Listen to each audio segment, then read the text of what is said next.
Good morning. तो कैसे हो आप?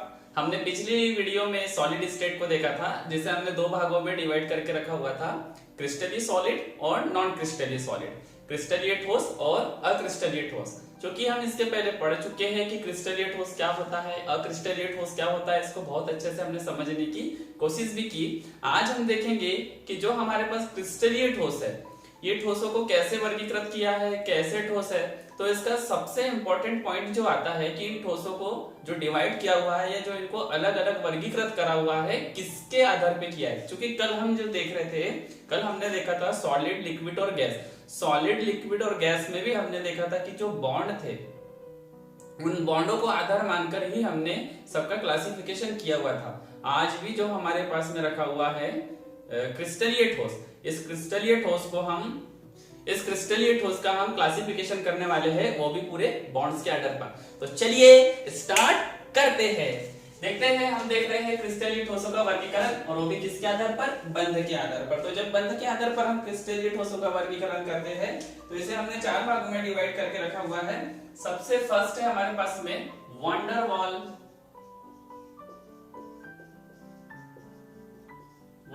बल्ब। इसके बाद चलते हैं, क्लासिफिकेशन लेते हैं हम आयनिक बंध के आधार पर।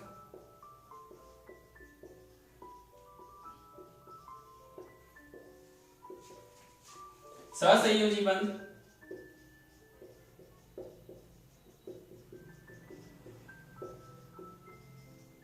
और एक चौथा जो क्लासिफिकेशन का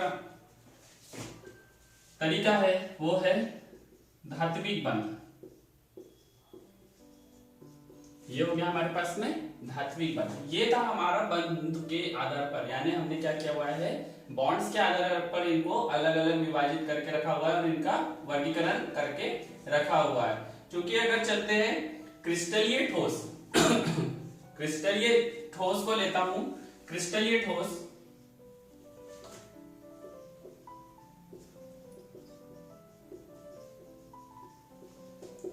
क्रिस्टलीय ठोस का क्लासिफिकेशन देख लेते हैं। तो जो क्लासिफिकेशन मेन बनने वाला है, एक है आणविक ठोस,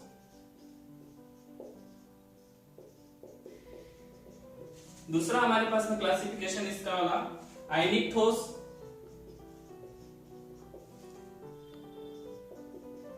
इसी के बाद बात कर लेता हूं तीसरा धात्विक ठोस,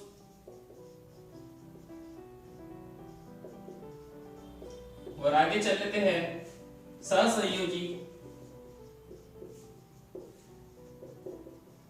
या जिसको बोलते हैं नेटवर्क ठोस। ये रहे हमारे पास में क्रिस्टलीय ठोस के क्लासिफिकेशन की लिस्ट। तो यहाँ पे क्रिस्टलीय ठोस में सबसे पहला कौन सा है? आणविक ठोस, आयनिक ठोस, धात्विक ठोस और सहसंयोजी ठोस। तो इसको नोट कर लो, और जस्ट हम सबसे पहला ठोस लेके चलेंगे आणविक ठोस। देखेंगे कि आणविक ठोस क्या होता है। नोट कर लिया? चलो,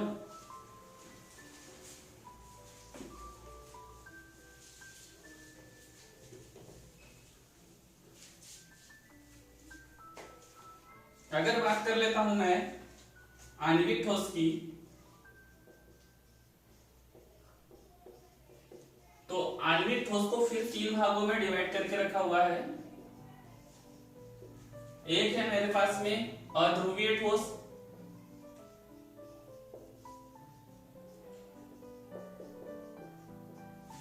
एक होता है ध्रुवीय ठोस,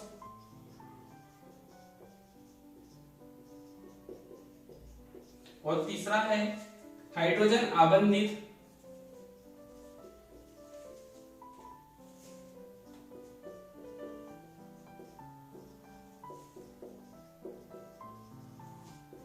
आणविक ठोस।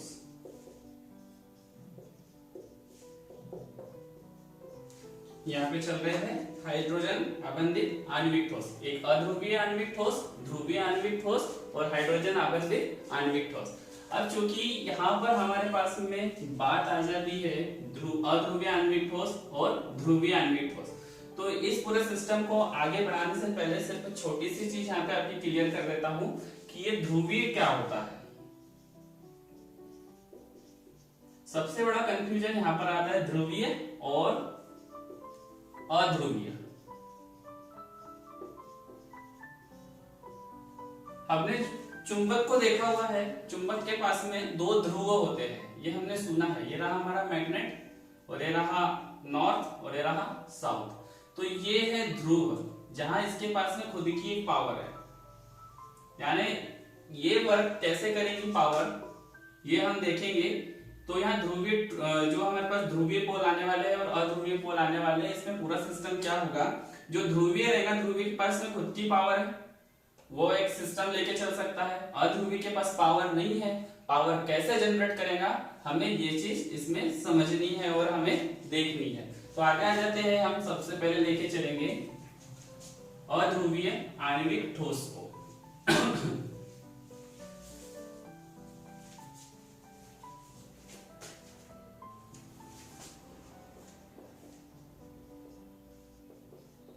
तो चल लेते हैं अध्रुवीय आणविक ठोस के पास में।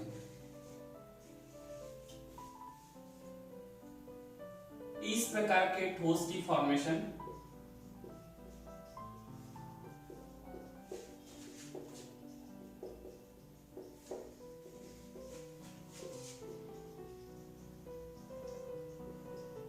अधिकतर अक्रिय गैस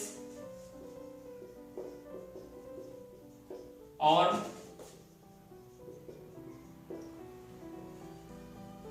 हैलोजन ग्रुप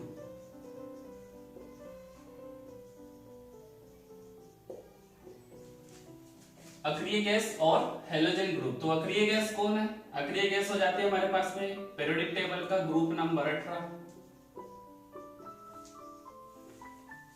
हेनिलेस, मेरी, आर कार्को, एक्स रीन से साफ कर। ये रहा हमारे पास में ग्रुप नंबर 18। और अगर मैं यहां से चल लेता हूं ग्रुप नंबर 17 के पास में, आप सभी लोग जानते हो क्या हो सकता है ग्रुप नंबर 17, आप अपने पीरियोडिक टेबल में देखोगे और पीरियोडिक टेबल से याद करोगे। फ्लोरीन, क्लोरीन, ब्रोमीन, आयोडीन, और यहाँ ये कौन सा बच रहा है, आप खुद से स्वयं फिल कर लीजिए इसको, तो ज्यादा अच्छा लगेगा मुझे भी ऐसा लगेगा आप भी कुछ पढ़ रहे हो और मजा आते चल रहा है। ये हमारे पास में अक्रिय गैस रखी हुई ग्रुप नंबर 18 की और ये रखी हुई ग्रुप नंबर 17 की। ये दोनों प्रकार से क्या कर सकते हैं, किसका निर्माण करेंगे, ये आणविक ठोस का निर्माण करते चलेंगे। ठोस करना था। इसकी सबसे अच्छी विशेषता देखते हैं, इस प्रकार के ठोस के बनने की सबसे अच्छी विशेषता, सबसे पहली बात समान तत्वों में बनता है।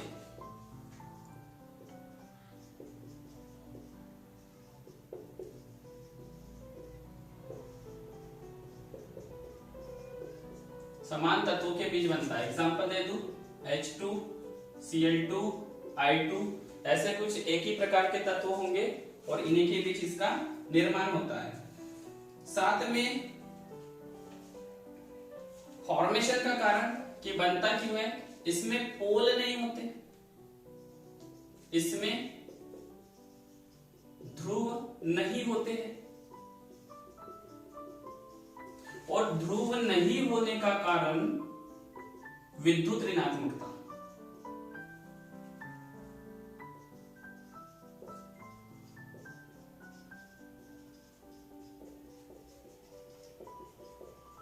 विद्युत ऋणात्मकता का होना और साथ में समान तत्व का होना,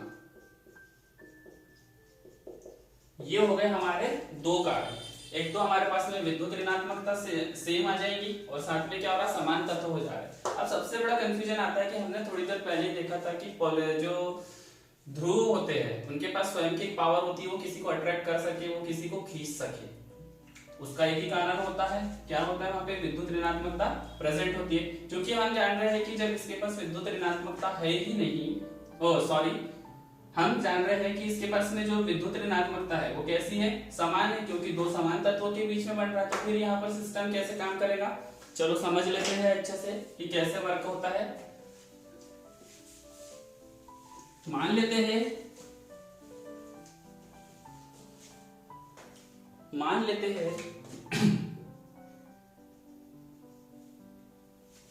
हमारे पास में कोई तत्व रखा हुआ है, हाइड्रोजन ही रखा हुआ है, H2 बोला था, ठीक है भाई, एक हाइड्रोजन ये रखा हुआ है। अब चूंकि ये क्या है हमारे पास में तत्व, और तत्व के चारों ओर क्या होते हैं, इलेक्ट्रॉन। ये रहा हाइड्रोजन हमारा तत्व, और ये इसके आजू बाजू रहे हमारे इलेक्ट्रॉन के बादल। अब चूंकि हमने एक चीज समझी है कि समान तत्व का होना जरूरी है, और जैसे यहाँ पे पेयर है हाइड्रोजन का, और इसके मध्य क्या बनने वाला है हमारा आणविक ठोस, तो हम और एक तत्व ले लेते हैं। ये रहा हाइड्रोजन, और इसके चारों ओर किसने घेर के रखा हुआ है, ये रहा हमारा तत्व, और ये रहे हमारे इलेक्ट्रॉन के बादल।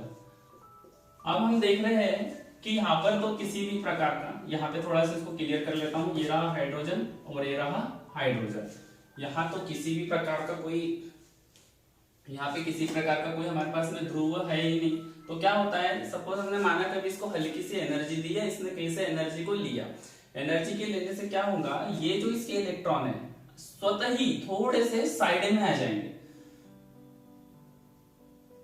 थोड़े से क्या करते हैं ये थोड़ा सा अपना आकार परिवर्तित करते हैं, इलेक्ट्रॉन का आकार परिवर्तन, जो इलेक्ट्रॉन के बादल है अपना आकार परिवर्तित कर लेते हैं। तो जैसे ही परिवर्तित होंगे ये थोड़े से इधर की ओर शिफ्ट हो रहे हैं, तो इस पे आता है पार्शियल नेगेटिव चार्ज। अब चूंकि हाइड्रोजन के पास से थोड़े से इधर हो चुके हैं, तो यहाँ पर इस साइड वाली कंडीशन में आएगा पार्शियल पॉजिटिव चार्ज। अब मैं यहाँ पे देखता हूं कि यहाँ पर भी हमारे पास इलेक्ट्रॉन के बादल रखे हुए थे, इसमें भी थोड़े से शिफ्ट हुए, तो ये हुए पार्शियल नेगेटिव, और यहाँ बना पार्शियल पॉजिटिव। अब चूंकि हम देख रहे हैं कि पॉजिटिव चार्ज कभी भी नेगेटिव चार्ज को क्या करता है, अट्रैक्ट करने की कोशिश करता है, तो ये जो दोनों है इनके बीच में एक बॉन्डिंग होना चालू होती है, और ये होता है हमारा लंदन बल।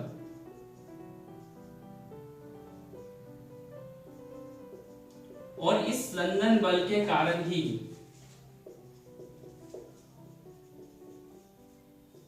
किसका निर्माण होता है, आणविक ठोस का।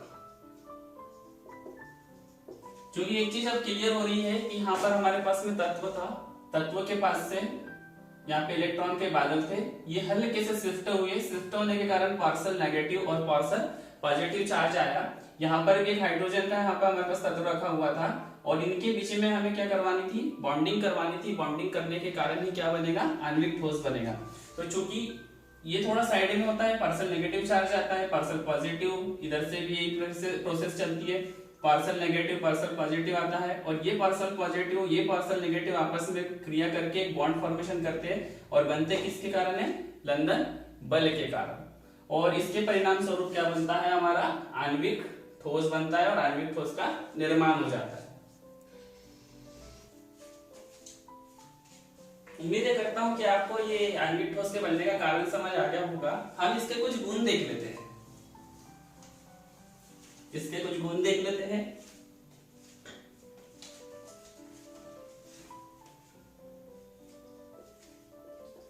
इस प्रकार के ठोस मुलायम होते हैं।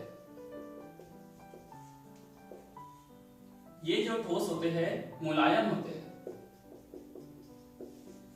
मुलायम होने के साथ साथ इनके ये विद्युत के अचालक होते हैं।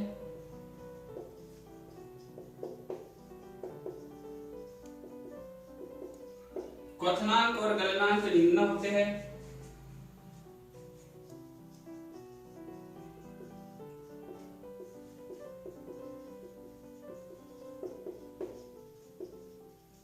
अब क्वथनांक और गलनांक के निम्न होने के अगर मैं कारण की बात करूं कि ऐसा क्यों हो रहा है, तो इसका मुख्य रीजन है लैंगडन बल का होना।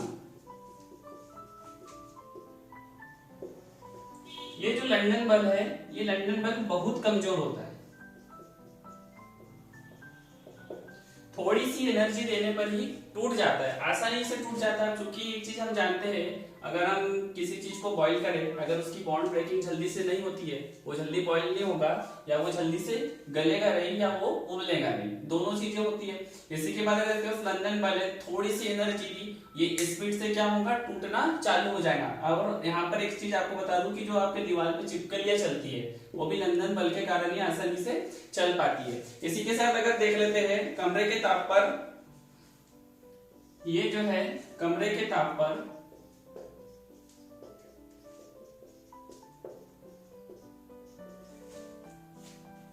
द्रव एवं गैस अवस्था में